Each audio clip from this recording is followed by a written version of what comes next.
Welcome back. The movie Silver Linings Playbook is about dealing with mental illness in the family, and it's something many people, as we've heard today, can relate to, including former Congressman Patrick Kennedy, the son of the late Senator Ted Kennedy, and nephew, of course, of President John F. Kennedy. Patrick, welcome. Thank you for coming by today. Thank you, Katie. Really appreciate it. You have been very, very open about your struggles with depression and bipolar disorder. Tell me how that's affected your life. Well, first of all, I didn't have much of a choice about whether to be open, because when I got ill, it was on the front page of all the newspapers. If I had had diabetes and went out and had 3 pieces of chocolate cake, the press wouldn't have asked me about it. But if I was self-medicating because I had a couple of shots at the bar that I was trying to hide, that was fodder, because we look at mental illness as a character flaw, not as a chemistry issue of the brain. And what we hope to do in the years ahead through more research is understand that behavior is a symptom of neuroscience. So when the brain isn't firing right, you act out. And that's the nature of us fearing mental health. But we need to have a dialogue about this, and I really salute the cast and the whole crew for this movie, because it helps introduce that dialogue to the American public. You know, everybody hears the term bipolar disorder, but I think people still really don't understand it. And I think part of our efforts to help people is to explain things. So what exactly is bipolar disorder, Patrick? Well, broadly speaking, bipolar is otherwise described as manic depressive. So you have manic episodes where your mood is elevated, very euphoric, and then you have depressive episodes where you're really down in the dumps, and no matter what's going on in your life, the way you look at it is through that set of eyeglasses of everything's bleak and irreparable, and I can't do anything in my life productive.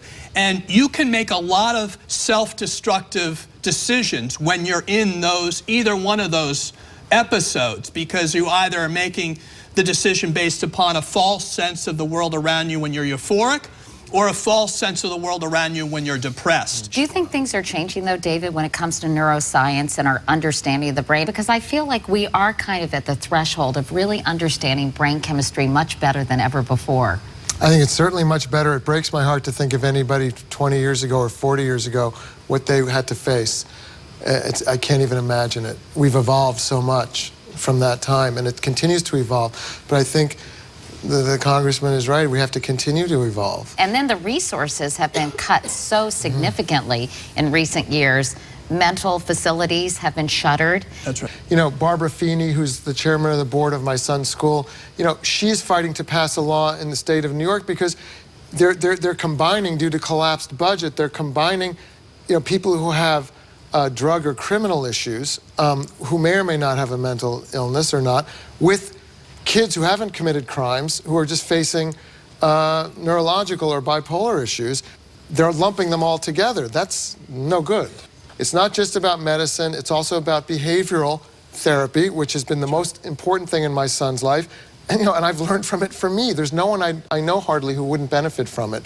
And that's what's in the movie. And like you said in the movie, he's stigmatized. He doesn't want to take his medication. And that's half the fight. Oh, I don't want to be a guy who takes medication. Okay, now we're going to have a problem. When we come back, we're going to talk about taking away the stigma and how we can better serve mentally ill people in our country. We'll do that right after this.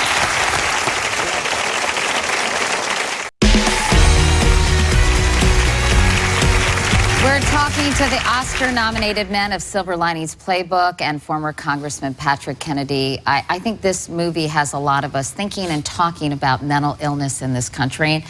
Let's talk solutions, but I want to use a real-world example. Adam Lanza, the young man who murdered 26 people, 20 little children in Newtown, Connecticut in December, was clearly mentally ill, had a lot of issues. Patrick, how could this have been avoided? We don't intervene, and that's the big problem, because we wait until these issues become crisis issues instead of treating them early. If you treat preventively, that's what would have addressed this issue. So how do we change things? How do we intervene at an earlier point? And what about the stigma? And what about other resources that are necessary? Until we have people talk about this, which is what this movie helps us begin to do, and gain a level of acceptance, people are still not going to avail themselves of treatment, even if it's provided. And the treatment itself will not be what we want it to be, because no one's going to Washington, D.C. and advocating for mental health treatment. By the way, Congress is not going to do this alone. We need to tell them, listen, we care about this, and we're going to watch how you vote. And this is another kind of a thing that I want our government to do everything they can to make sure every family that's struggling has, and every community, because as the film shows, it takes a whole community to say, look at this, this is not cool, let's help this, let's pay attention to this. Bradley and Bob, what is it like? I know you've gotten so much feedback, as David has, for this movie, to know that this has really opened up a dialogue about mental illness in this country, and that it's also helping individuals who I think relate so much to both of your characters in the film. Yeah, I mean, just sort of piggybacking on what you were saying, the way to change the political framework is social awareness. I mean, that's the only way that's going to happen. So that's the sort of primary element, and that's what, you know, luckily I feel like, you know, cinema is, as Sean Penn said a couple weeks ago, is a noble profession. And I really do believe that, because it's powerful. It's a powerful medium. It's certainly changed a lot in my life. And, you know, things like this movie, bringing awareness, destigmatizing, doing these sorts of things, you know, will all of a sudden these people and groups will crop up and start to have a voice where before they weren't speaking out, and that's what we've experienced. Is it gratifying for you, Bob, to hear all this spur such a conversation? Oh yeah, of course, absolutely. It's because wasn't sure that'd be this kind of reaction at all. I just didn't know during the movie when we.